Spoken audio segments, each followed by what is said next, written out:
Ako si Dimple. Kaibigan ko si Becky. Halos parang kapatid na nga niya ako. Ate niya ako kung ituring. 10 taon kasi ang agwat namin. Sabi niya, ako lang daw ang kaibigan niya dahil pangit siya. Wala raw may gustong makipagkaibigan kay Becky dahil may malaki siyang balat sa muka. Gulo-gulo lagi ang kanyang buhok at may malalaking ngipin. Wala naman akong pakialam doon. Mabait naman kasi si Becky sa akin. Yun nga lang, sa tuwing kasama ko siya ay nilalayuan din ako ng iba. Dahil nga sa itsura at amoy niya. Hindi kasi palaging naliligo si Becky. Ilang beses ko na siyang sinabihan tungkol doon pero hindi siya nakikinig. Ay naku Becky, ilang beses ko bang sasabihin sa'yo na araw-araw ka maligo? Tingnan mo nga yung buhok mo. Sobrang tigas na dahil hindi ka naliligo. Tingnan mo yung balat mo. Marami na ang itim dahil sa dumi. Ate Dimple, ayos lang naman yan. Nagpupunas naman ako ng katawan ko tuwing gabi Tsaka wala namang aamoy sa akin sa bahay. Hindi ko na kailangang maligo. Ayaw mong maligo. Pwes ako magpapaligo sa'yo. Halika rito. Alam mo namang hindi pwede yan sa akin. Tara, pumasok ka rito sa banyo at paliliguan kita. Hinila ko na si Becky papunta sa banyo. Kahit ayaw niya ay wala siyang nagawa. Grabe ang pagkuskus ko sa katawan niya dahil 2 araw na siyang hindi naliligo. Inis na inis siya sa akin noon pero wala akong pakialam. Ate Dimple naman, palagi mo nalang ginagawa sa akin to. Akala ko ba tanggap mo ko kahit na ganito ako? Bakit pilit mo akong binabago? Becky, tanggap kita. Pero ayusin mo naman ang sarili mo, please. Hindi naman porkit pinaliguan kita, ibig sabihin nun hindi kita tanggap. Ang akin lang alagaan mo pa rin ang sarili mo. 25 anyos ka na, para ka pa rin bata kung umasta. Paano na lang kung may manligaw sa'yo, ha? Bigla namang natawa sa sinabi ko si Becky. Ang babaeng ito talaga. Hindi na sineseryoso ang kahit na anong sinasabi ko sa kanya. Ano bang sinasabi mo, Ate Dimple? Talaga ba? Sa itsura kong to, sa tingin mo may magkakagusto sa akin? Kahit yata multo, hindi ako magugustuhan dahil pangit ako. Becky, huwag kang ganyan sa sarili mo. Hindi mo naman alam kung kailan kakatok ang pag-ibig sa'yo Nasa edad ka naman. Darating ang pag-ibig kung para sa'yo to. Malay mo, nasa paligid mo lang pala siya. Hindi naniwala sa akin si Becky. Tinuloy ko na lang ang pagpapaligo sa kanya dahil alam kong ayaw niya talaga ng usaping pag-ibig. Lagi niyang sinasabi sa akin na hindi raw para sa kanya yon kahit na anong gawin niya. Pagkaligo niya ay agad kaming dumiretso kay Lola Rita. Hindi namin siya kaano-ano pero dahil maliit lang ang barangay namin ay parang lola na siya ng lahat ng tao rito. Pagpasok namin ni Becky ay niyakap niya agad ng matanda. Ako naman ay nag-ayos ng bulaklak sa kanyang flower vase. Gusto kasi yun ni Lola Rita, yung lagi kaming may dalang bulaklak para sa kanya. Lola Rita! Nandito na po kami. Naku, marami po akong ikukwento sa inyo. Etong si Ate Dimple, pinaliguan ba naman ako? Ilang beses ko nang sinabi na ayos lang naman ako kahit wala nun. Aba, 2 araw ka na kayang hindi naliligo. Wala nga namang pabayaan na lang kita. Mamaya, magkaroon pa ng allergy o sakit si Lola Rita dahil sa'yo. Agad naman kaming pinatigil ni Lola Rita sa bangayan. May sasabihin daw siya sa amin. Kaya agad kaming umupo sa sala para pakinggan siya. Tumigil na nga kayo sa bangayan. Umupo kayo rito. May sasabihin ako sa inyo. May nalaman kasi ako sa kapitbahay natin. Hindi ko nga alam kung totoo o hindi. Ano po yun, Lola Rita? May chismis na naman po ba si Aling Cynthia sa inyo? Naku, palagi na lang po kayong naniniwala ron. Pinag-aaway lang nun ng mga tao rito sa barangay natin Pinandilatan ko naman ng mata si Becky. Dahil kung ano-ano na naman ang sinasabi niya kay Lola Rita. Baka mamaya ay mainis na naman ito sa kanya. Sa aming dalawa kasi, siya lagi ang pinapagalitan ng matanda. Pero lagi din naman siyang hinahanap. Sabi kasi sa akin ni Cynthia, ay uuwi daw ang apo ni Madam Gloria rito sa atin, si Atlas. Kaya kailangan natin maghanda, ha? Lalo ka na, Becky. Kailangan mo na talagang maligo araw-araw kapag dumalaw yon. Bigla naman nainis si Becky dahil siya na naman ang nakita ni Lola Rita. Kakasabi niya lang kanina na ayaw niyang maligo. Pagkatapos ngayon ay mapipilitan siya dahil may bisita sa aming lugar. Ano ba naman yan? Ako na naman ang nakita mo, Lola Rita. Aba, maliligo lang ako kung gwapo yun. Kung hindi, hindi pa rin ako maliligo. Si Madam Cynthia ang isa sa pinakamayaman na tao rito sa aming lugar. Akala ko'y hindi na yun umuwi. Dahil ang huling balita ko sa kanya ay nakatira na to sa ibang bansa. Nang malaman namin kay Lola Rita na pupunta si Atlas sa aming lugar, ay araw-araw ko nang inaasar si Becky. Ang sabi kasi ng mga kapitbahay ay nasa 30 anyos na raw si Atlas. Sigurado akong gwapo yun, Becky. Kailangan ay mauna ka sa pila ng mga babaeng lalapit sa kanya, ha? Huwag kang papatalo. Kung kinakailangan na ayusan kita, gagawin ko. Malay mo, siya na talaga yung para sa'yo. Hay nako, panay ka na namang kalokohan eh. Sa mukha kong to, may inlove sa akin yung Atlas na yon. Aba, sa panaginip, baka pwede pa. Ang pangit ko kaya, ni tingnan hindi magagawa nun sa akin eh. Ewan ko ba kay Becky? Sa tuwing binibiro ko siya tungkol sa pag-ibig, ay ganun lagi ang sagot niya. Ang liit talaga ng tingin niya sa sarili niya. Lagi ko namang sinasabi na maganda siya. Dahil isa siyang mabuting tao pero wala pa rin siyang pake. Lagi na lang ganyan ang sinasabi mo.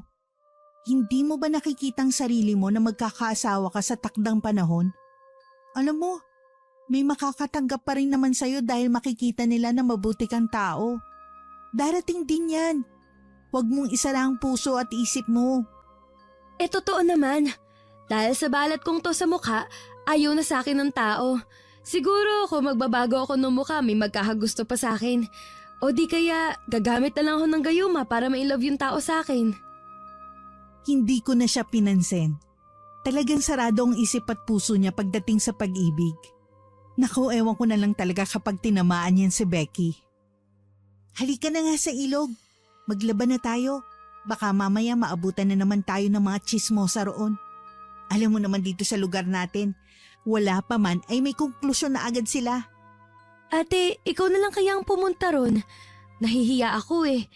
Pagtatawanan na naman ako ng mga yun. Sasabihan ako ng pangit, mabaho at kung ano-ano pa. Ah, alam ko na.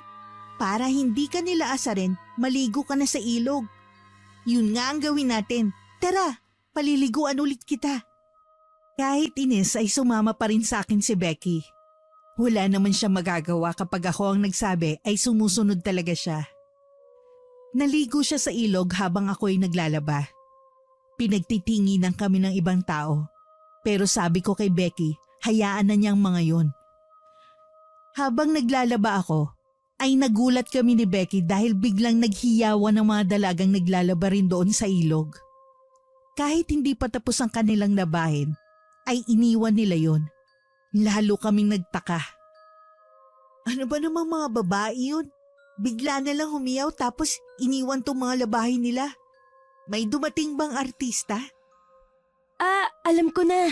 Baka dumating na yung apo ni Madam Gloria. 'Di ba sabi ni Lola Rita, pupunta yun dito? Baka yun ang dahilan kung bakit humihiyaw yung mga dalaga. Dahil sa sinabi ni Becky ay agad akong tumayo. Hinila ko siya papunta sa bahay para doon ayusan. Wala naman kasing nagsabi sa amin kung kailan ang punta ni Atlas dito sa lugar namin, kaya hindi ko na ihanda si Becky. Ate, ano ba? Huwag mo sabihin na makikisingit tayo sa mga babaeng nandun. Naku, hayaan mo na sila. Sa kanila na yung Atlas na yun. Ay naku Becky, hindi ako papayag na hindi ka mauuna sa pila.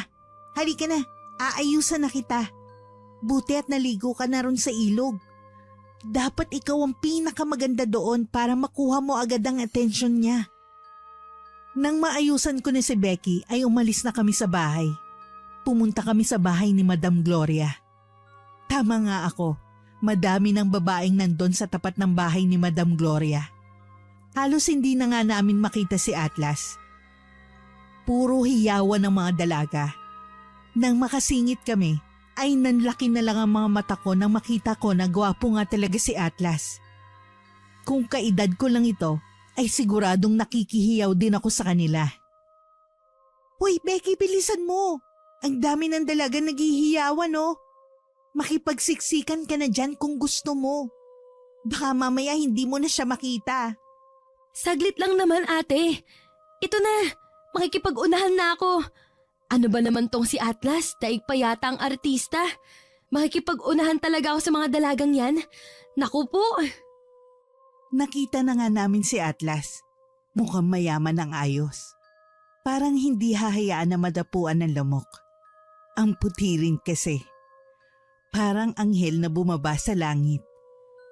Tiningnan ko nun si Becky. Pansin kong nakatulala na siya kay Atlas. Inasar ko tuloy siya. Pumasok na si Atlas nun sa bahay ni Madam Gloria. Kaya nagsibalikan ng mga dalaga sa ilog. Natatawa pa ako sa sarili dahil naiwan pala namin ang nilalabhan namin. Grabe ang titig mo kay Atlas ah. Sabi ko naman sa'yo, hula ko, gwapo talaga siya eh. Crush mo siya no? Grabe ka kung makatingin kanina. Totoo nga, ano? Gwapo nga siya. Pero sa itsura ko namang to, tiyak ako na hindi niya ako mapapansin. Kung mapansin man niya, hindi naman niya ako magugustuhan. Kaya dapat patayin ko na agad itong paghanga ko sa kanya. Napailing na lang ako sa sinasabi niya. Yun na eh. Umami na siya na crush niya si Atlas tapos biglang binawi. Hinayaan ko na lang siya, tinuloy ang paglalaba ko. Kinabukasan, nagulat na lang ako nang makitang ayos na ayos si Becky. Aba, naligo siya. Naku, si Atlas lang pala ang makakapagpabago ng nakasanayan niya. Ate Dimple, wala ka bang napapansin sa akin? Tignan mo, ang ganda ng suot ko. Maganda ang buhok at amoy bagong ligo. Masarap pala sa pakiramdam ang malamig na tubig sa katawan, ano? Masaya si Becky. Umikot-ikot pa siya ng ilang beses para ipakita sa akin na naligo nga talaga siya. Pigil na lang yung tawa ko ng mga oras na yun. Oo na, naligo ka na. Gawa yan ni Atlas ano? Naku, kung hindi pa pumunta yung taong yun dito, ay hindi ka pa maeengganyo na maligo. Grabe ka naman. Naku, hindi naman. Gusto ko lang maging fresh ngayong araw, ate. Ikaw talaga. Nung hindi ako araw-araw naliligo, nagre-reklamo ka.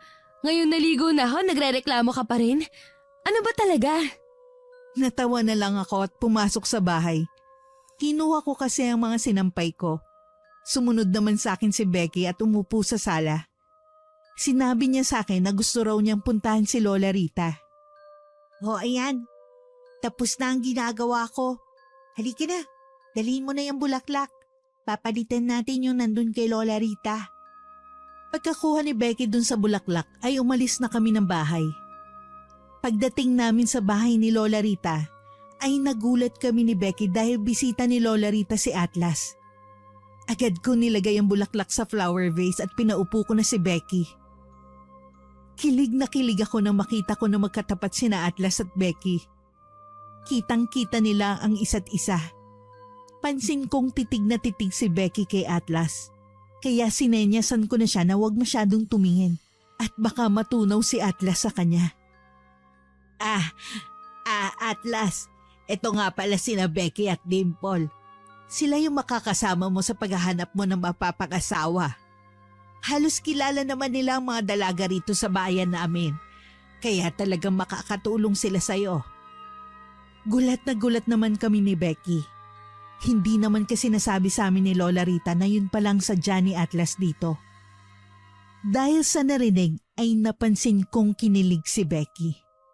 Ano pong ibig niyo sabihin na sasamahan namin siya ni Becky na humanap ng kanyang mapapangasawa? Lola Rita, hindi ko po maintindihan. Nandito kasi ako sa lugar niyo dahil pinaghahanap na ako ni Lola Gloria ng babaeng pakakasalan ko. Alam ko malabong ganitong proseso, pero sana matulungan niyo ako. Gusto ko sanang sabihin na si Becky na lang ang gawin niyang asawa, pero hindi naman pwede yun. Kaya pumayag na lang ako sa sinasabi nila. Ganun po ba? Sige po, wala naman yung problema sa akin. Kilala ko naman po lahat ng dalaga rito sa lugar natin. Good luck po. Sigurado po ako kung sino man ang mapili ninyo. Napakaswerte niya. Naku, Hindi ko nga alam kung may papayag sa ganito eh. Hindi naman nila ako talaga kilala eh. Ewan ko ba kay Lola Gloria? Siya lang naman may gusto mag-asawa na ako eh. Dahil 30 anyos na raw ako. Eh baka raw hindi na ako magkaanak kung tatagalan ko pa. Magsasalita na sana ako pero biglang nagsalita si Becky. Nagulat ako pero hinayaan ko na siya. Mas mabuti na yon na may interaction na agad sila. Para kung si Becky man ang mapili niya, ay madali na para sa kanilang dalawa. Sa gwapo niyong yan, Sir Atlas, sigurado ako may papayag na babaeng magpakasal sa inyo. Ang swerte niya. Ngayon pa nga lang sigurado na ako na maaalagaan niyo ang asawa niyo. Ay, salamat. So paano? Tutuloy na po ako, Aling Rita. Bukas na lang po ako magpapasama sa kanila. Salamat po sa kape. Mauna na ako, Dimple, Becky. Nung umalis na si Atlas ay doon na humiyaw si Becky. Dali-dali namin tinakpan ni Lola Rita ang aming mga tenga dahil sobrang tinis ng boses ni Becky. Ano ba yan, Becky? Hinaan mo nga ang boses mo. Naririndi rito si Lola Rita oh. Grabe naman. Kilig na kilig ka naman sa Atlas na yun. Nakita mo ba, Ate Dimple? Hindi man lang siya nandiri sa akin. Kahit nakita niyang may balat ako sa muka, pinansin pa rin niya ako. Dahil doon kinikilig na ako. Natawa na lang ako sa sinabi ni Becky. Pinaupo ko siya ulit dahil kailangan namin mag-usap. Dapat handa kami bukas dahil tutulungan namin si Atlas. Agahan mo yung gising mo bukas ha. Mukhang maaga tayong susunduin ni Atlas. Gandahan mo ang suot mo. Maligo ka pati. Lagi mong makakatabi si Atlas kaya dapat maganda ka. Tumango naman si Becky. Tuwang-tuwa siya sa sinabi ko. Masaya din naman ako para kay Becky dahil ngayon ko lang siya nakitang ganung kasigla. Dati pinipilit ko pa yan sa mga lalaki. Ate Dimple, di ba sabi naman niya pipili siya na mapapangasawa? Baka naman pwedeng isama mo na ako sa listahan. Gusto ko kasing subukan. Malay mo, para talaga kami sa isa't isa. Yan, nahuli din kita. Aayaw-ayaw ka pa nung una ha. Gusto mo rin pala. Ayaw mong maagaw si Atlas ng iba no? Kaya sasali ka. Naku, good luck na lang talaga. Marami pa namang malalandi sa lugar natin. Nang sabihin ko yun ay nalungkot na naman si Becky. Naalala na naman niya siguro yung mga babaeng nangaaway sa kanya noon at sinasabihan siyang pangit. Kinabukasan ay maaga nga kaming pinuntahan ni Atlas. Maaga kaming pumunta sa bahay ni Lola Rita para doon na makipagkita sa kanya. Nagulat pa nga ako kay Becky dahil nakaipit ang kanyang buhok at nakadalawang ligo pa yata. Tara na, Becky at Dimple. Marami na kasi naghihintay sa akin sa bahay. Kumalat na pala kasi sa lugar niyo na naghahanap ako ng asawa. Naku, sinabi mo pa. Mabilis kasi talagang kumalat ang mga balita rito. Kahit yung mga hindi totoo kumakalat. Saka, ngayon lang may ganito rito sa amin. Kaya marami talagang babaeng susubok sa'yo, Atlas. Natawa na lang si Atlas sa sinabi ko. Dahil todo tingin sa kanya si Becky, ay hindi naiwasan ni Atlas na magtanong sa kanya. Yung titig kasi ni Becky, parang matutunaw si Atlas anumang oras. Ayos ka lang ba, Becky?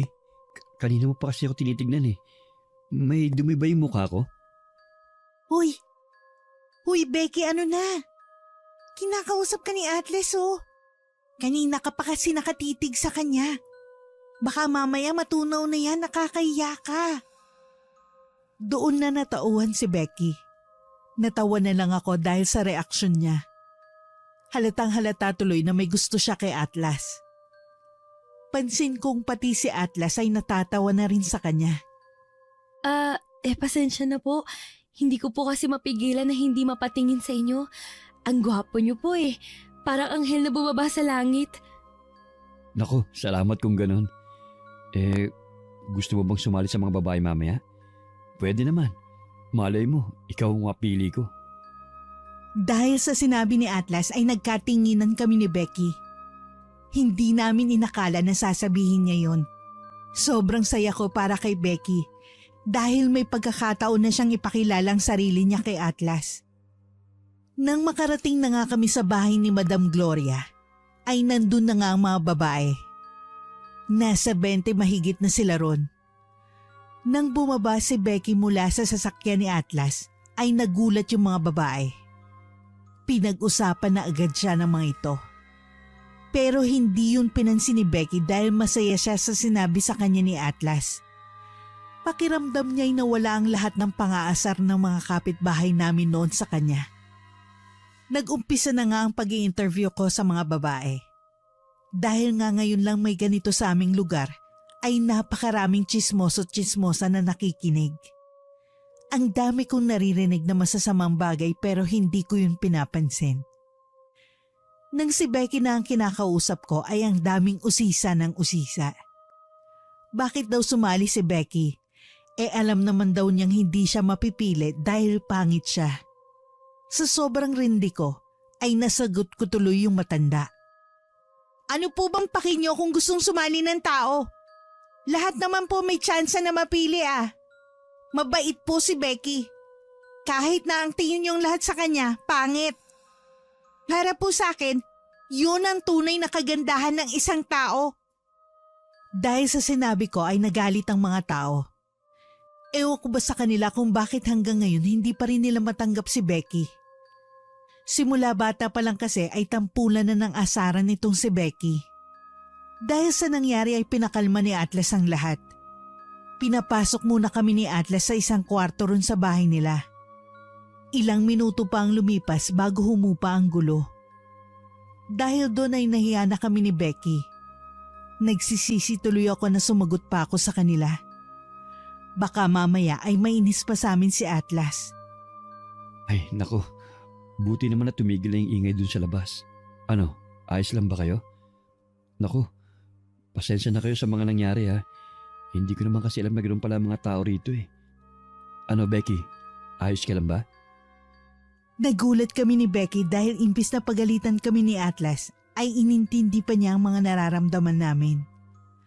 Lalo tuloy kaming nahiya sa kanya. Sa sobrang hiya ay gusto na lang naming umuwi. Ayos lang naman po ako. Sanay na rin po ako sa kanila eh. Simula bata pa lang ako, ganyan na sila. Lagi nila ako inaasar dahil may balat ako sa mukha. Atlas, hindi ka ba nagagalit sa amin dahil sinira namin tong paghahanap mo ng asawa? Nako, magagalit yata si Madam Gloria kapag bumalik ka ng Maynila na wala kang asawa. Malungkot na umupo sa kama si Atlas. Tumabi siya kay Becky dahil ako ay nakatayo lang sa may pinto. Halos 1 minuto rin na nakalipas bago tuluyang nagsalita sa amin si Atlas. Siya lang naman kasi may gusto nito eh. Ayoko pa talaga mag-asawa. Kaya lang, humihingi na siya ng apo sa tuhod. Dahil ako lang ang apo niyang lalaki. Gusto rin niya makita ang anak ko bago man lang daw siya mawala. Kaya ito, pinaghahanap niya ako ng asawa. Dahil sa sinabi ni Atlas ay naawa kami ni Becky sa kanya. Parang ayaw na tuloy namin ni Becky na ituloy ang pagtulong sa paghahanap ng asawa para sa kanya. Hindi na natuloy noong araw na yun ang paghahanap sa magiging asawa ni Atlas. Pinauwi na ng mga bodyguard niya ang lahat ng mga babae. Sa susunod na linggo na lang daw ulit dahil masyado pang magulo ang lahat. Gabi na noon kaya nagpaalam na kami kay Atlas.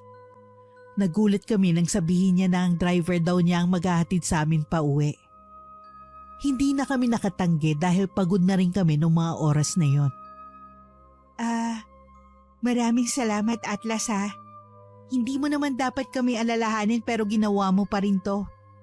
Magkita na lang ulit tayo sa susunod ha. Pasensya na sa nangyari kanina. Hindi na yun mauulit. Ayos lang yun. Ano pa kayo? Sige na, ipapahatid ko na kayo sa driver ko. Pasensya na kung hindi ko na kayo mahatid pa. Pagod na rin kasi ako ngayon eh. Bye, Atlas! Pasensya na sa nangyari kanina. Salamat sa pagtatanggol sa amin. Una na kami. Dahil sa pagod ay sa bahay na ni Lola Rita kami natulog. Naligo muna ako noon. Pagbalik ko ay tulog na agad si Becky kaya agad akong tumabi sa kanya.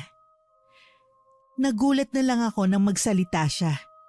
Nakatalikod lang pala siya kanina. Ang sabi, iniisip pa rin daw niya ang nangyari sa bahay ni Atlas. Hindi ko tuloy naiwasan na makipagkwentuhan sa kanya. Ate Dimple, Wag na lang kaya ako sumama ron sa hanapan ng asawa para kay Atlas. Nakita ko kasing nahihirapan siya. Iniisip ko, wag na lang. Baka hindi na rin niya ituloy yun dahil sa nangyari kanina eh. Kahit nga ako parang ayoko na rin siyang tulungan. Hindi naman pala niya kasi gusto yun. Pero kailangan eh. Sige, kung yan ang gusto mo. Sasabihin ko na lang sa kanya na hindi ka nasasali. Ayos lang ba sa'yo na sa iba na siya mapupunta? Dahil sa tanong ko'y napatigil si Becky. Hindi niya siguro naisip na kapag hindi na siya sumali, ay pwedeng hindi siya mapili ni Atlas. Oo nga no, pero bahala na. Hindi pa naman ganun kalalim ang nararamdaman ko kay Atlas eh. Total, malaya namang magustuhan niya ako. Kung sino man ang mapili niya, maswerte siya. Hindi ko na pinansin ang sinabi ni Becky dahil tama naman siya. Hindi pa dapat ganun kalaki ang pagtitiwala namin kay Atlas. Gwapo siya pero hindi pa naman namin alam ang totoo niyang ugali. Nalaman ni Atlas na hindi nasasali si Becky sa paligsahan, kaya lagi na siya nagpapasama sa akin sa bahay ni Becky. Kung ano-ano ang dinadala ni Atlas para kay Becky noon, kaya kilig na kilig ang kaibigan ko. Ang daming mga prutas at kung ano-ano pang pagkain. Becky, bilisan mo ng pag-aayos dyan. Nandito ulit si Atlas. Binibisita ka. Lumabas ka na dyan. Nahihiyang lumabas ng kwarto si Becky noon. Ewan ko ba naman sa babaeng to. Kahit na ilang beses nang pumunta si Atlas dito, ay nahihiya pa rin siya na magpakita. Umupo kami ni Atlas pagkatapos niyang lumabas. Binaba ko rin lahat ng mga pasalubong ni Atlas para kay Becky. Minsan nalilito na rin ako sa lalaking ito. Parang nililigawan niya si Becky na parang hindi. Atlas, pasensya ka na. Inayos ko pa kasi ang itsura ko. Nalaman ko kasi kay Ate Dimple na dadalaw ka ulit sa akin. Siyempre, kailangan na maganda ako. Nakakahiya naman sa'yo kung hindi, di ba? Ano ka ba? Ayos lang naman sa akin kahit na hindi ka pa masyadong mag-ayos. Maganda ka naman eh. Kahit ano pang itsura mo. Dahil sa sinabi ni Atlas ay lalong kinilig si Becky. Masasabi ko rin naman talagang nagbago si Becky simula nung dumating si Atlas sa buhay niya. Lagi na siyang naliligo at nag-aayos ng buhok. Wala rin siyang paki sa mga taong nagsasabi na pangit siya. Kahit may balat sa muka ay hindi na niya yung kinakahiya. Iyan ka na naman sa kalokohan mo eh. Pero salamat. Hindi mo alam kung gaano kalaking bagay ang sinabi mo sa akin. Ikaw ang pinakaunang nagsabi niyan sa akin. Dahil ganun na nga ang usapan ng dalawa ay umalis muna ako. Pumunta ako kay Lola Rita para palitan yung mga bulaklak niya sa flower vase. Isa pa gusto ko siyang kamustahin dahil matagal-tagal na rin kaming hindi nagkakamustahan simula nung nagpatulong sa amin si Atlas na maghanap ng mapapangasawa niya. Umupo ako sa sala habang si Lola Rita naman ay nasa kusina. Lola Rita, napalitan ko na po yung bulaklak niyo ha. Fresh na po ulit yun. Hindi ko na po kasi kayo nakakamusta kaya dumaan po ako rito. Nilapag niya ang ginawa niyang kakanin sa lamesa at niyaya niya akong kumain. Gumawa siya ng kutsinta. Isa sa mga paborito ni Becky simula bata pa lang siya. Nang hindi niya makita si Becky, ay agad niyang itong hinanap sa akin. Sanay na sanay kasi si Lola Rita na kapag nandito ako, ay tsak na kasama ko rin si Becky. O bakit hindi mo kasama si Becky? Naku sayang, gustong gusto pa naman niya itong kutsinta. Nasaan ba siya? Nasa bahay niya po kasi si Atlas. Bumisita na naman yun sa kanya. Ay naku. Sana talaga totoo ang pinapakita ni Atlas sa kanya. Opo, mabait siya. Pero parang may mali ako nararamdaman sa kanya. Umupo naman si Lola Rita sa tabi ko at saka tinanong kung ano raw yung maling nararamdaman ko kay Atlas. Ayaw ko mang ikwento kay Lola Rita kung anong nararamdaman ko ay hindi ko na yun naiwasan. Ano naman ang maling nararamdaman mo kay Atlas? Mabait naman siya. Ang sabi nga ni Cynthia ay kung ano-ano nga raw ang dinadala ni Atlas sa bahay ni Becky. Ay, sobrang bait po kasi niya kay Becky. Biglaan po yun. Minsan po kung ano-ano ang sinasabi ni Atlas kay Becky. Ewan ko po ba? Siguro masyado lang ako nag-aalala kay Becky na baka saktan lang siya ni Atlas. Nako, baka iniisip mo lang yan. Sa tingin ko naman ay mabait si Atlas. Pinalaki naman siguro mabuti ni Madam Gloria ang kanyang apo. Hayaan mo lang silang makilalang isa't isa. Magsasabi naman si Becky sa atin kapag may napansin siyang kakaiba kay Atlas. Dahil sa sinabi ni Lola Rita ay kumalma na ako. Oo nga naman, matagal ko nang gustong maranasan ni Becky ito. At ngayon may pumapansin na sa kanya, ay ganito naman ako mag-isip. Ilang araw nang nakalipas nung binisita ni Atlas si Becky sa kanila. Dahil hindi ko pa siya nakakausap simula noon, ay naisipan niyang pumunta sa akin para magkwento. Ate Dimple, kamusta ka na? Dinalhan kita ng prutas. Ang dami kasing bigay ni Atlas kaya binigyan kita. May iba pa dyan. Hindi ko lang alam kung ano yung nadala ko dahil hindi ko na tinignan masyado. Sana magustuhan mo yan. Aba, mukhang masaya tayo ah. Sige, ilagay mo lang yan dyan. At mamaya ako natitingnan ng mga dala mo. Gusto mo ba ng kape? Ipagtitimpla kita. Ang tagal na nating hindi nag-uusap dahil busy ka kay Atlas eh. Umupo sa sala si Becky at ngumiti. Kita kong kilig na kilig siya tuwing may bumabanggit ng pangalan ni Atlas. Umupo rin ako sa sala pagkatapos kong itimpla ang kape niya. Halata kong marami siyang ikukwento. Ate Dimple, alam mo ba? Kinausap niya ako. Tinanong niya ako kung hindi na raw ba talaga ako makakasali ron sa paligsahan. Ewan ko ba naman kung bakit pinipilit niya ako. Sabi ko, ayoko na talaga eh. Ayos na rin yun kung hindi ka man makasali roon. Lagi ka naman niyang pinupuntahan sa bahay mo eh. Kung tutuusin, ay talo mo pa nga yung mga babae na pipila pa para mapili.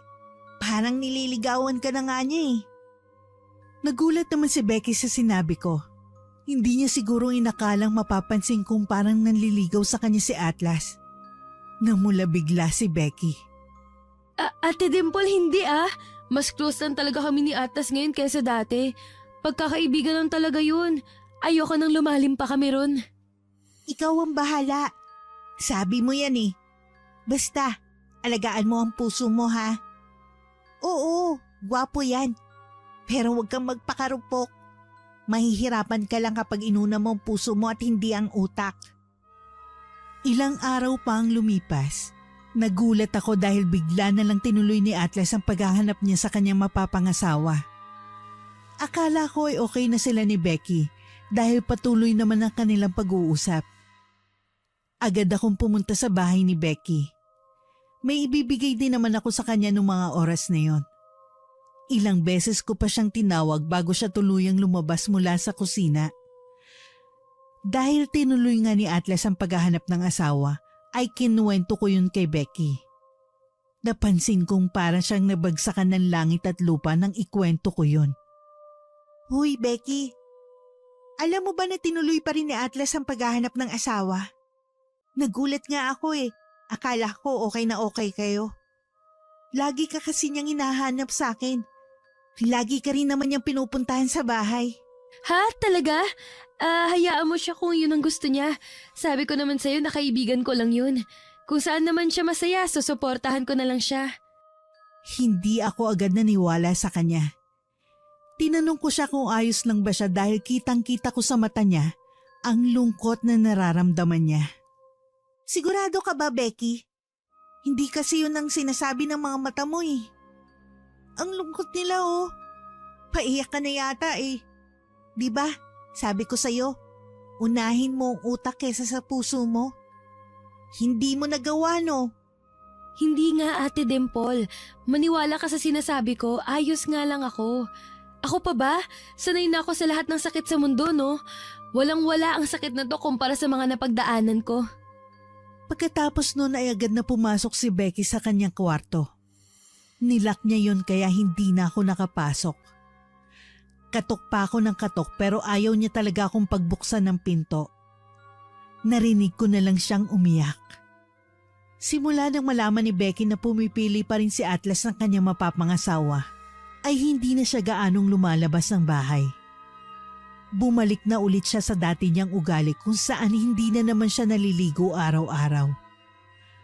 Dahil nalaman kong hindi na naman siya naliligo araw-araw, ay agad ko siyang pinuntahan. Ang lungkot lang dahil bumalik na naman siya sa dati niyang ugali. Ako na naman tuloy ang magpapaligo sa kanya. Pagpasok ko sa bahay ni Becky, ay todo katok ako sa kwarto niya. Wala na akong pakialam kung marinig pa ako ng mga kapitbahay namin. Becky, ano ba? Maligo ka naman! Ilang araw ka na namang hindi naliligo, ha?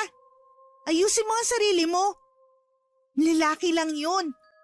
Natuto ka na nga maligo araw-araw, bakit binalik mo na naman ang dati mong ugali?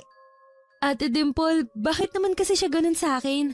Akala ko ako nang pinipili niya dahil lagi kami magkausap. Kung ano-ano pa nga ang binibigay niyang regalo sa akin. Ano yun? Ibig sabihin ba wala lang yun sa kanya? Paiyak na si Becky noon.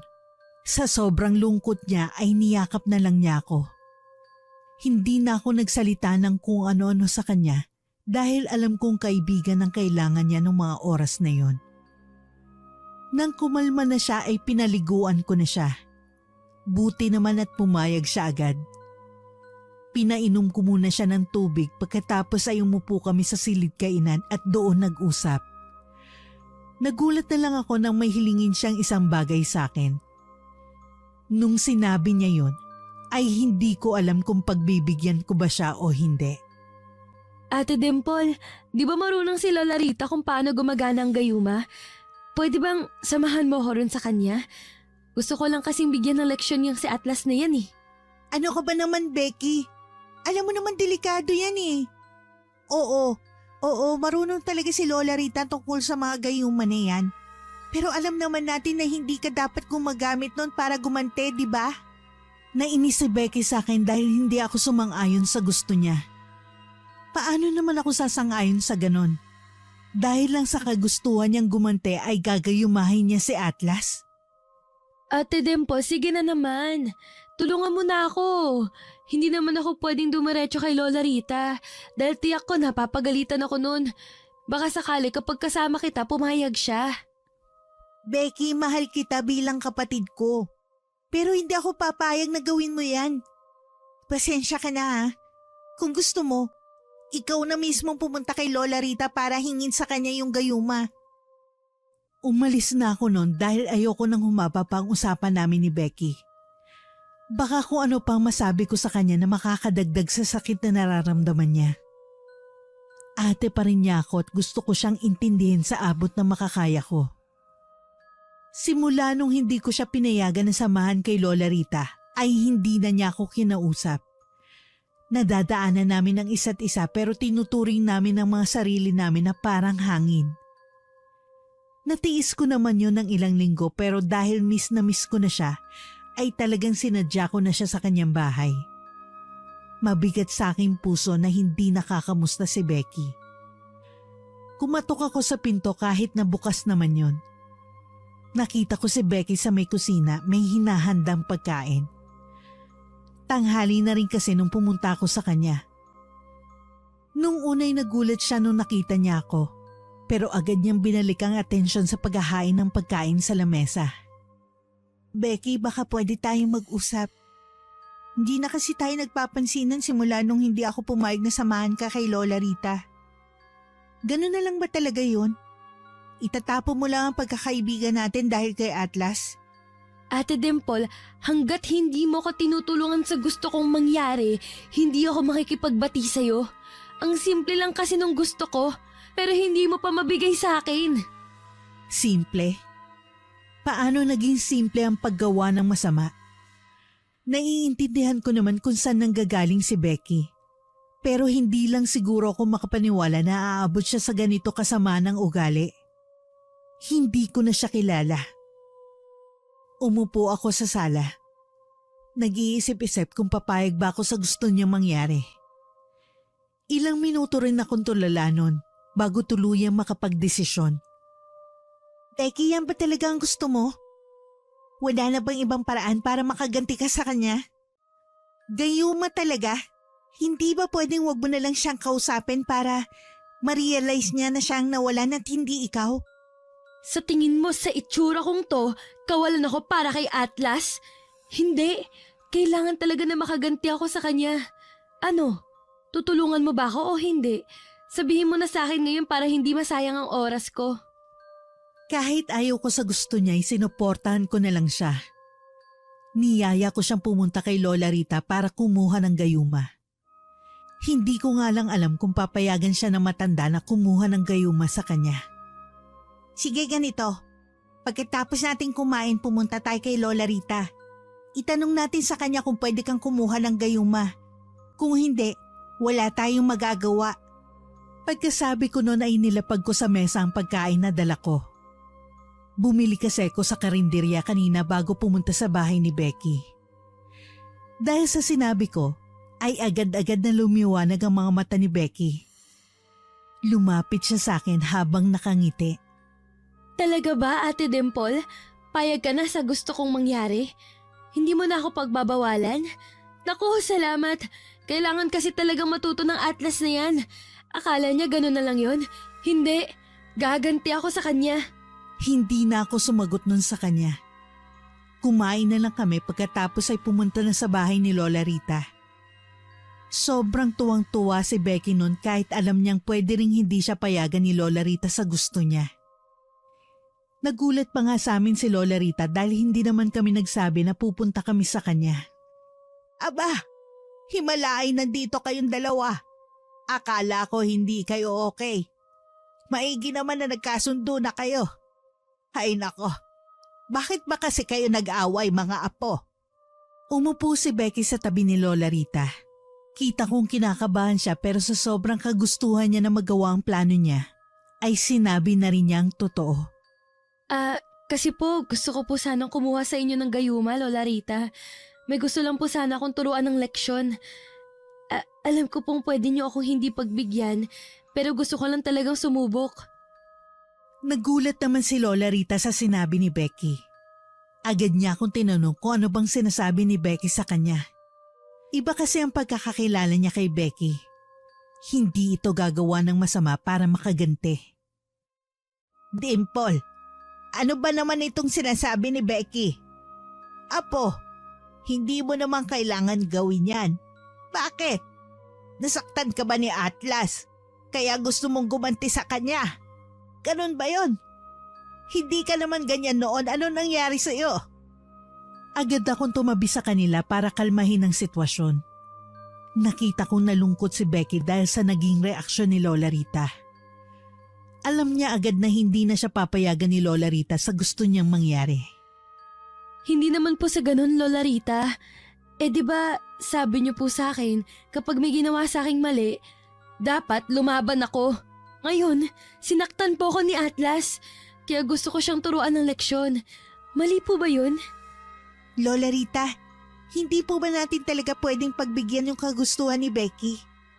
May alam din naman kayong pangontra, di ba?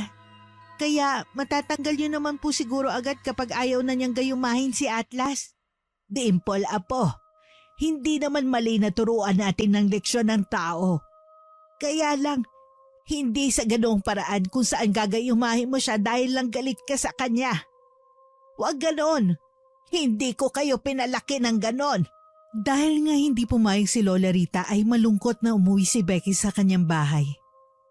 Dahil malungkot ay sinamahan ko muna siya. Iyak siya ng iyak.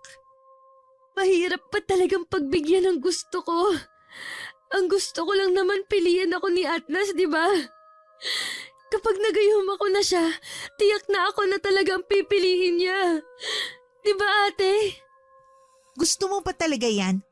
Na kahit mali, itutuloy mo pa rin ang gusto mo? Becky, tama naman si Lola Rita. Kahit saan mo tingnan, mali ang gagawin mo. Dahil sa sinabi ko ay nagalit na naman sa akin si Becky. Pinaalis niya ako ng bahay niya. Wala na akong nagawa noon. Kesa naman lumala pa ang away namin ay sinunod ko na lang siya. Ilang linggo na rin ang nakalipas noon. Naging abala ko sa kakasama kay Atlas sa paghahanap ng mapapangasawa niya. Nasa 10 babae na lang ang pinagpipilian niya kaya alam kong konti na lang ay makakapili na siya. Habang kami nagpapahinga, bigla niyang tinanong sa akin si Becky. Hindi na kasi niya to nakikitang kasama ko, kaya napatanong na siya sa akin. Oh, bakit hindi ko na yata nakikita si Becky? Nung nakaraan kasi, pumunta ako sa kanila.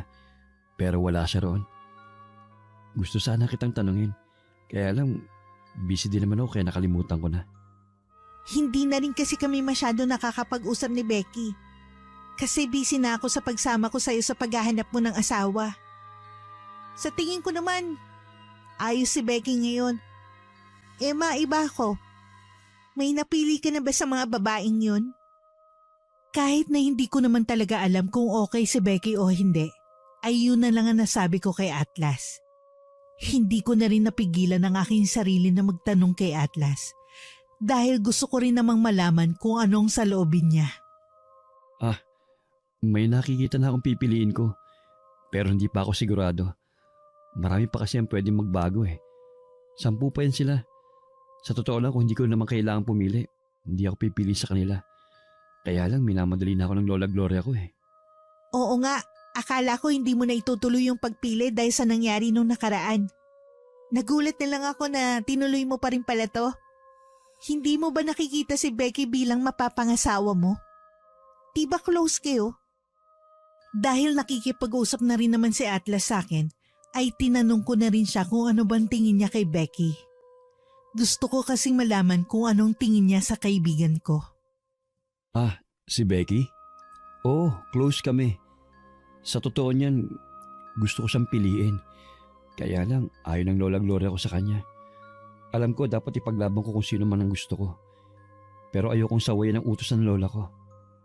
Dahil sa nalaman ko, ay gusto kong magalit kay Atlas. Gusto kong sabihin sa kanya na gustong gusto siya ng kaibigan ko. Pero ayoko namang ipilit yun sa kanya. Baka sabihin niya nakikialam ako. Dahil sa nalaman ko, ay excited akong bumisita kay Becky. Sasabihin ko sa kanya na hindi na niya kailangan pang kunin kay Lola Rita ang gayuma sapagkat gusto naman siya ni Atlas. Becky! Becky! May sasabihin ako sa'yo. Siguradong magugustuhan mo to. Dali, umupo ka rito sa tabi ko at makinig ka sa akin. Ano na naman ba yun? Naku, kung hindi naman yan tungkol kay Atlas, wag na lang. Saka mo na lang ako kausapin kapag kukunin na natin kay Lola Rita ang gayuma. Tama, tungkol nga to kay Atlas. Gusto ko lang malaman mo na hindi mo na kailangan kunin yung gayuma kay Lola Rita. Dahil napag-alaman ko na gusto ka pala talaga ni Atlas. Ang kailangan mo lang ay ipaglaban siya. Hindi mawala ang ngiti ko dahil sa sobrang saya ko para kay Becky. Kaya lang, siya yata yung hindi masaya at hindi naniniwala sa sinabi ko. Ha? Ano bang pinagsasasabi mo dyan? Alam mo, kung sinasabi mo lang to para hindi ako magalit sa'yo, itigil mo na lang. Gagawin ko pa rin naman ang lahat para makuha ko yung gayuma Ano ba, Becky? Hindi na nga kailangan nun. Dahil may nararamdaman naman para sa'yo si Atlas. Kailangan nyo lang mag-usap kung paano nyo mapaglalaban sa Lola Gloria niya ang pagmamahalan ninyo. Hindi pa rin siya naniniwala sa akin nun. Ang sabi niya, gagawin niya pa rin ang lahat ng makakaya niya para makuha ang gayuma kay Lola Rita. Hindi ko naman pinansin na yun dahil alam kong hindi siya papayagan ng matanda kahit anong gawin niya.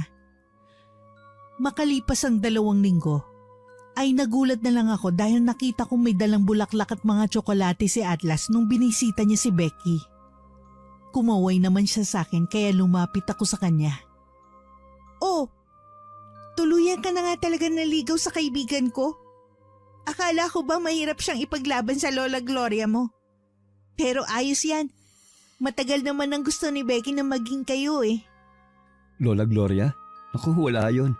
Tiyak naman na maiintindihan niya ako kung si Becky ang pipiliin ko. O sige na, papasok na ako sa loob ng bahay ni Becky. Dahil sa sinabi niya ay pansamantala akong naguluhan. Nung nakaraan lang ay iba ang sinabi sa akin ni Atlas. Ang bilis namang magbago ng kanyang desisyon kung ganon. Pero hinayaan ko na. Kung doon sila masaya, sino ba naman ako para pigilan sila, hindi ba? Pagkatapos kong kausapin si Atlas ay dumaan ako kay Lola Rita. Oras na kasi para palitan yung bulaklak niya sa bahay. Pagpasok ko ay nakita kong may hinahanap siya. Agad kong tinanong kung ano yun para makatulong na rin ako sa paghahanap. Lola Rita, ano pong hinahanap niyo? Sabihin niyo na po sa akin para ako na maghahanap nun para sa inyo. Baka po mahirapan pa kayo eh. Apo, yung maliit kasi nalalagyan ko ng gayuma ay nawawala. Ay nako, saan naman kaya mapupunta yon? Dito ko lang kasi yun pinatong eh. Ah, ako na pong bahala maghanap noon, Lola Rita. Baka po nakalimutan nyo lang kung saan nyo pinatong yung maliit na lalagyan na yun. Halos isang oras ko ring hinanap yun pero wala talaga akong mahanap. Inisip ko tuloy ng inisip kung saan ba pwedeng mailagay yun ni Lola Rita. Hanggang siya na rin ang nagsabi sa akin na baka raw kinuha ni Becky yun sa kanya dahil pumunta si Becky sa kanya para makipagkwentuhan. Naku apo, baka na kay Becky yun. Kagabi kasi pinuntahan niya ako. Panay ang kwento niya sa akin. Hindi ko siguro napansin na kinuha niya yun dyan sa mga lagayan. Pwede mo ba siyang kausapin? Ayaw ko naman siya pagbintangan pero siya lang kasi ang kilala ko na may gustong kunin yun sa akin. Tama nga naman si Lola Rita.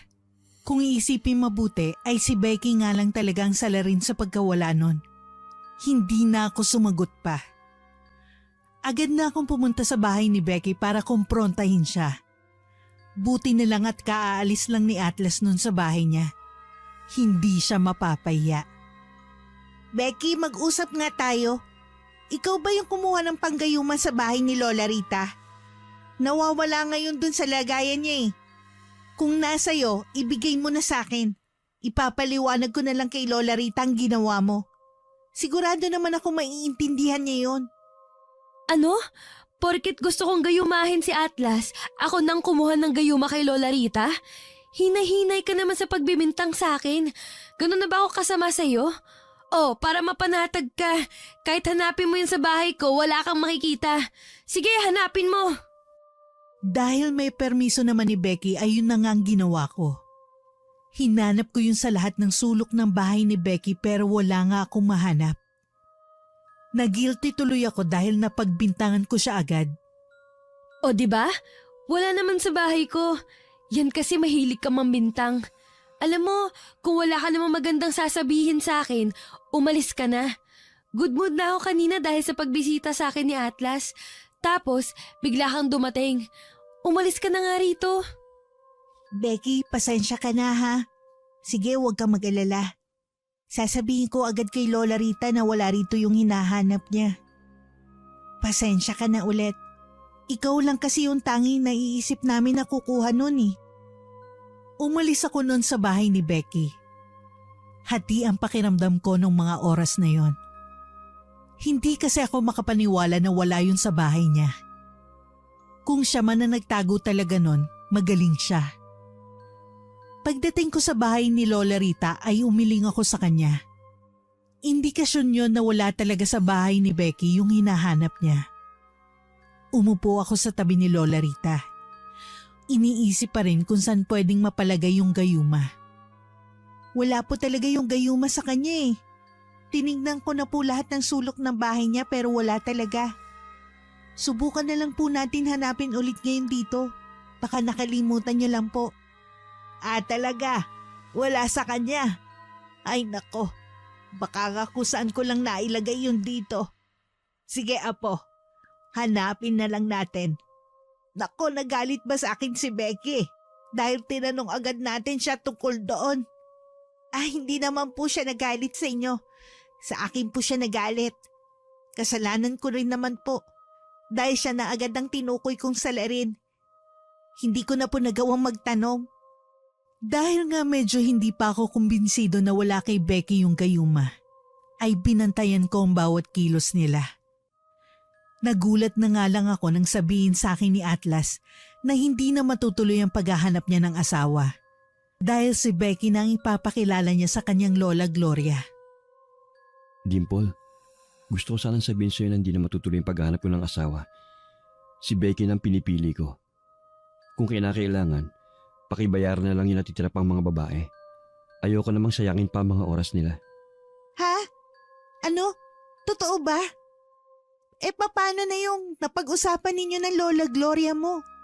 Hindi naman pwedeng hindi na yun sundin, di ba? Dahil ang sabi mo, importante sa iyong sinasabi niya. Saka, nakakaya rin sa mga ibang babaeng sumali. Ang tagal-tagal nilang hinintay na mapili tapos bigla na lang mawawala. Ako na magpapaliwanag kay Lola Gloria kung ano nangyari. Basta, bayaran mo na lang yung mga natitira pang babae na naghihintay ng sagot ko. Wala na akong nagawa.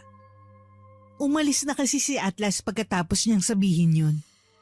May pupuntahan pa raw kasi sila ni Becky kaya kailangan na niyang umalis. Dahil sa sinabi sa akin ni Atlas ay hindi ko napigilan na sabihin kay Lola Rita pag-uwi ang mga nalaman ko. Siya rin ay gulat na gulat. Lola! Lola Rita! Lola Rita! Alam niyo ba na pinatigil na ni Atlas ang paghahanap ng asawa dito sa lugar natin? Hindi ko talaga alam kung ano nangyari. Pero ang sabi niya, si Becky na raw ang napili niya. Apo, hindi ba maganda yon? Pinili niya kung sino talaga ang totoong mahal niya. Yun naman ang gusto natin para kay Becky, hindi ba? Ang may magmahal sa kanya. Maging masaya na lang tayo para kay Becky. Kung doon naman sila masaya, doon sila. Hindi ko na pinilit kung ano man ang nasa isip ko noon. Basta ang alam ko ay may kakaiba sa kinikilos ni Atlas. Kailangan ko lang ng patunay sa lahat ng nasa isip ko. Iniwan ko muna si Lola Rita sa bahay niya. Hindi ko na rin sinabi kung saan ako pupunta dahil alam kong pipigilan lang niya ako kapag nalaman niyang sa bahay ni Becky ako pupunta. Buti na lang, pagdating ko roon ay hindi nakalakang pinto. Tsansa ko na yon para hanapin ang gayuma ni Lola Rita na nawawala. Sabi naman ni Atlas ay aalis sila ni Becky kaya siguradong mamaya pa yun babalik. Nagsimula na akong tingnan ang bawat sulok ng bahay ni Becky. Ewan ko ba sa babaeng yun kung bakit ang galing-galing na magtago sa akin. Pero nakita ko pa rin yung gayuma. Nakalagay sa isang lagayan doon sa taas ng cabinet ni Becky. Hindi ko to tiningnan nun. Dahil pinagmamadali ako ni Becky na umalis nun. Sabi ko na nga ba, nasa kanya nga ang gayuma. Naku, kailangan malaman to ni Lola Rita. Grabe ka, Becky. Paano mo nagawa sa amin to ni Lola Rita? Talagang gagawin mo ang lahat para magayuma si Atlas ha. Agad akong pumunta sa bahay ni Lola Rita. Nagulat na lang siya nang makitang nasa akin na ang gayuma. Dahil bawas na yon, alam niya na gamit na nga ni Becky kay Atlas ang gayuma. Lola Rita, meron naman po kayong pangontra sa gayuma na to, di ba? Pakibigay naman po sa akin para hindi na po lumala ang sitwasyon. Ayaw ko mang mag-away kami ni Becky, pero talagang sinasagad niya ang pasensya ko. Oo, meron naman akong pangontra dyan. Nandun sa isa pang lagayan. Hindi ko na nga ginagamit ang gayuma na yan dahil tapos na ako sa ganyang gawain. Hindi ko naman alam na papakialaman pala ni Becky yan. Ay nako. Huwag na po kayong mag-alala. Ako na pong bahalang kumausap sa kanya. Talagang ginawa pa rin pala niya kung anong gusto niya. Kahit alam niyang mali yun. Kahit hindi ko alam kung paano ko ilalagay sa pagkain o inumin ni Atlas yung pangontra, ay lagi ko pa rin dala yun kahit saan ako magpunta. Baka kasi mamaya magkaroon ako ng pagkakataon na ilagay yon tapos hindi ko dala, sayang lang. Hindi ko yun malagay dahil lagi silang magkasama ni Becky. Sweet talaga sila sa isa't isa. Kahit ayaw ko ay nakipagkaibigan ulit ako kay Becky para magawa ko ang plano ko. Wala naman siyang magagawa kundi tanggapin yun dahil hindi naman alam ni Atlas na hindi kami okay na dalawa. Nakakainis naman, Lola Rita. Hindi ko talaga mailagay yung pangontra sa kinakain o iniinom ni Atlas. Hindi kasi umaalis sa tabi niya si Becky. Pero gagawa pa rin ako ng paraan para magawa ko to. Ano ka ba? Kayang-kaya mo yan, Apo. Lagi mong tatandaan na kailangan natin ituwid ang maling ginawa ng kaibigan mo. Hindi ko na nga alam kung paano siya kakausapin ngayon dahil ibang-iba na siya. Hindi na nga dumadalaw sa akin dito ang batang yon. Pagkatapos ng isang linggo ay nagyaya si Atlas na pumunta sa isang beach.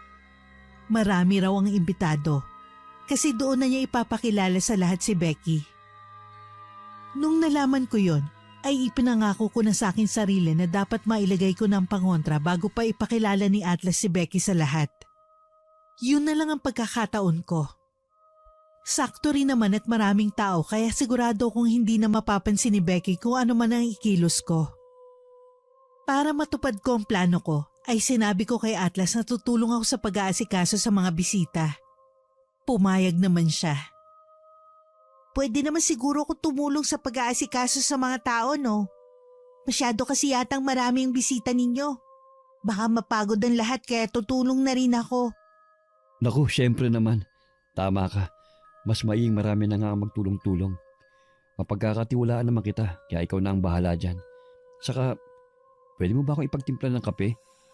Kanina ko pa kasi sinasabi kay Becky na ipagtimpla ko busy naman siya. Pakisuyo na lang ha. Salamat. Dahil sa utos sa akin ni Atlas ay nagkaroon ako ng pagkakataon na ilagay ang pangontra dun sa kape na pinapatimpla niya sa akin. Tiningnan ko pa nga ang paligid bago ko tuluyang ilagay yon dahil baka mahuli ako ni Becky. Dali-dali ko yung binigay kay Atlas. Buti na lang talaga busy si Becky. May kinakausap siya sa di kalayuan. Nakainom na si Atlas nung bumalik si Becky. Kaya hinintay ko na lang na umepekto sa kanya ang pangontra. Oh, love. Hindi pa pala kita natimplahan ng kape. Kanino ka nagpatimpla? Naku, pasensya ka na. May mga kinausap kasi ako Nakalimutan ko na yung pinapasuyo mo sa akin kanina. Si Dimple lang nagtimpla ng kape ko. Wait, anong sinabi mo? Love? Kailan pa kita naging girlfriend, Becky? Wala naman akong maalala na ganun. Dahil sa sinabi ni Atlas ay parang nabunutan ako ng tinik. Akala ko talaga'y hindi ko magagawa yun. Nagulat naman ang lahat ng tao sa sinabi ni Atlas. Alam din kasi nila na ngayon na nga formal na ipapakilala si Becky bilang girlfriend ni Atlas. Love, huwag ka namang magbiro ng ganyan Diba tayo na? Nanligaw ka pa nga sa akin sa bahay. May dala ka pang bulaklak at tsokolate. Hindi mo na ba natatandaan? Sorry, Becky, pero wala akong naalalang ginawa ko yon. Ang huling alam ko, may mga babae kung saan pipili ako. Sa pagkakaalala ko rin, huminto ka na sa pagsali noon. Hindi ba? So, paano pa kitang pipiliin kung umalis ka na? Noong mga oras na yun ay pansin kong kabado na si Becky. Natataranta na siya at napahiya na siya sa mga tao. Alam din niyang wala ng bisa ang gayuma na binigay niya kay Atlas. Hinanap niya ang gayuma. Para siguro ulitin niya kung ano man ang ginawa niya noon kay Atlas. Ito bang hinahanap mo, Becky? Pasensya ka na Nasa akin na kasi ito ngayon. Hindi mo na to magagamit kahit kailan. Hindi mo na magagayuma pa si Atlas. Ha? Gayuma? Becky, totoo ba yun? Ginayuma mo ako? Bakit? Wala naman akong ginawang mali sa'yo Ginawa pa nga kitang kaibigan. Oo, masasabi kong munti ka na kita magustuhan dahil mabait ka. Pero gusto ko pa rin namang igalang ang desisyon ng lola ko. Kaya hindi ko na tinuloy kung ano man ang nararamdaman ko para sa'yo. Dahil sa sinabi ni Atlas, ay napatingin sa akin si Becky. Naalala niya kasi yung panahon na sinabi ko sa kanya na hindi na niya kailangan pang gumamit ng gayuma para makuha si Atlas. Hindi kasi siya nakinig. Ibig mo bang sabihin may nararamdaman ka na sa akin nun, pero tinigil mo lang dahil ayaw sa akin ng Lola Gloria mo? Ibig sabihin, totoo yung sinabi ni Ate Dimple sa akin? Oo, totoo yun. Alam kong nasabi ko rin yun kay Dimple. Pero dahil sa ginawa mo ngayon sa akin, ay nag-iba ng tingin ko sa'yo. Akala ko mabait ka. Yun pala. Kung ano-ano nang ginawa mo sa akin. Bakit ka naman naging ganun? Tinanggap naman kita kahit madami nagsasabi sa akin na wag daw ako lalapit sa'yo. Nang sabihin yun ni Atlas ay parang binuhusan ng malamig na tubig si Becky. Kitang-kita ko ang pagsisisi sa kanyang muka. Napatingin na lang siya sa akin habang umiiyak. Dahil nga sa nangyari, ay maraming nadismaya kay Becky. Ang iba pa tiningnan siya ng masama mula ulo hanggang paa. Hindi na matigil ang pag-iyak niya noong mga oras na yon. Gusto ko siyang tulungan pero dahil galit pa ako at mali ang ginawa niya, ay pinabayaan ko na lang siya ron. Ilang araw din ang nakalipas nang kausapin kami ni Becky. Pumunta siya sa bahay ni Lola Rita noon. Nakatambay naman ako doon dahil kapapalit ko lang ng bulaklak ni Lola Rita. Nagulat si Lola Rita nang makita niyang nakadungaw sa may pinto si Becky. Nahihiya pang pumasok nung una. Pero dahil pinilit siya ni Lola Rita, ay pumasok na rin siya. Becky, apo, nandyan ka pala. Halika, umupo ka muna rito. Kailangan talaga nating mag-usap na tatlo dahil sa nangyari. Kaya huwag kang humindi pumasok ka na rito. Narinig mo naman siguro si Lola Rita, hindi ba? Ang sabi niya, pumasok ka raw dito sa loob. Malamang nahimasmasan ka na siguro sa mga ginawa mong kalokohan, ano? Hindi makatingin si Becky sa akin nun, pero kita kong naluluha na siya. Medyo kalmado naman ako ng mga oras na yon, pero hindi pa rin ako makapaniwala na nagawa yun ni Becky. Ate Dimple, hindi ko talaga alam kung anong pumasok sa utak ko noon. Bigla ko na lang ninakaw yung gayuma kay Lola Rita. Lola Rita, pasensya na po dahil nagawa ko yun. Nabulag po yata talaga ako sa galit at sa pag-ibig. Becky, apo, naiintindihan ko naman na gusto mo lang na matanggap ka ng ibang tao sa kung sino at ano ka. Pero mali yung paraan mo. Ilang beses ka na namin pinagsabihan ni Dimple, hindi ba? Walang magagawang mabuti sa'yo ang paggawa ng masama. Buti na lang talaga nahanap ko sa bahay mo yung gayuma. Paano na lang kung hindi? Mabubuhay ka na lang sa kasinungalingan? Ate mo ko. At masakit sa akin na hindi ka nagsasabi ng totoo. Di ba, matagal ko nang sinasabi sa'yo na may tatanggap sa'yo kahit ano pang itsura mo? Pasensya na po talaga kayo. Mali ako ron. Hindi ako nag-iisip. Inuna ko ang galit sa puso ko. Inuna ko ang kagustuhan ko makaganti. At yung mabilisang proseso ng pagtanggap sa akin ng tao, hindi ko inisip na kailangan muna pala tanggapin ko muna ang sarili ko. Napangiti na lang ako dahil sa wakas ay nalaman din ni Becky kung ano ang mali niya. Sana'y maging aral na talaga sa kanya to. Dahil doon ay niyakap ko na siya. Lalo patuloy siyang umiyak dahil sa yakap ko. Niyakap din siya ni Lola Rita. Hindi naman daw niya matiis na hindi patawarin si Becky dahil mahal na mahal niya to.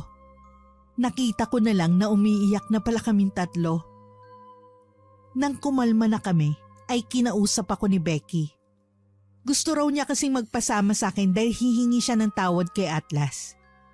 Pumayag naman ako dahil gusto ko rin naman na bago umalis si Atlas sa amin, ay ayos na sila ni Becky. Ate Dimple, pwede mo ba akong samahan sa bahay ni Atlas? Gusto ko lang kasing humingi ng tawad sa kanya dahil sa ginawa ko. Alam kong pwedeng hindi niya pa ako napapatawad pero mas maigi na yon kaysa hindi talaga ako humingi ng tawad, di ba? Tama ka naman dyan. Gusto ko rin naman na magkaayos kayo ni Atlas bago siya umalis pabalik ng Maynila. Sige, sasamahan kita. Nagpaalam kami kay Lola Rita noon. Nang sabihin namin na hihingi ng tawad si Becky ay natuwa siya sa amin. Yun daw talaga ang tamang gawin ni Becky dahil si Atlas talagang pinakabiktima sa nangyaring yun. Nang pumunta kami sa bahay ni Atlas ay hindi kami agad pinapasok.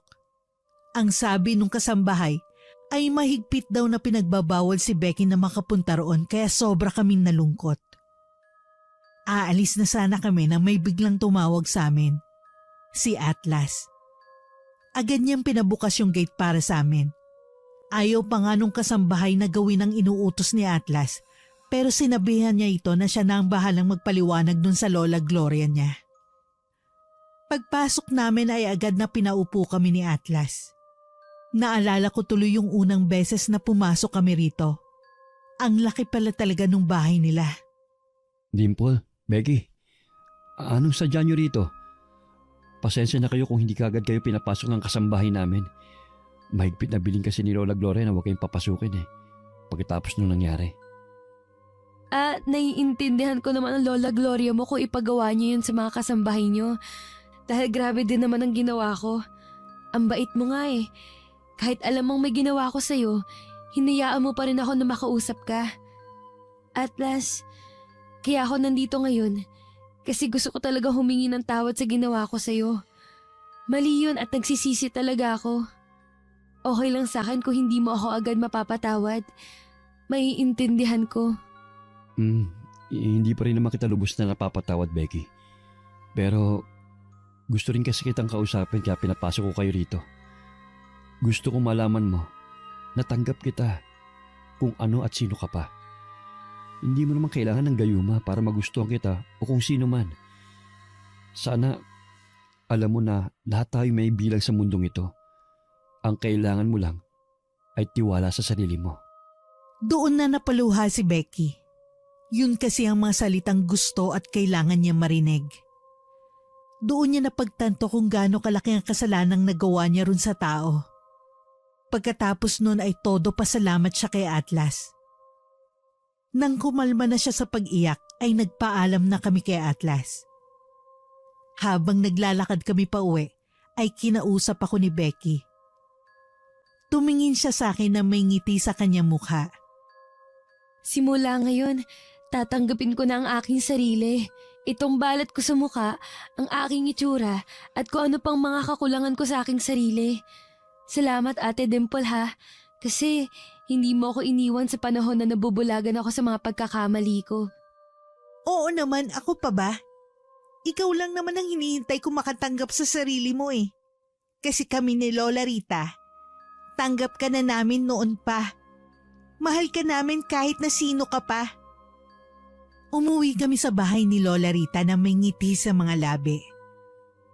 Nakita na lang namin na may luto siyang pansit at kutsinta. Sabi niya selebrasyon daw yon dahil tanggap na ni Becky ang kanyang sarili.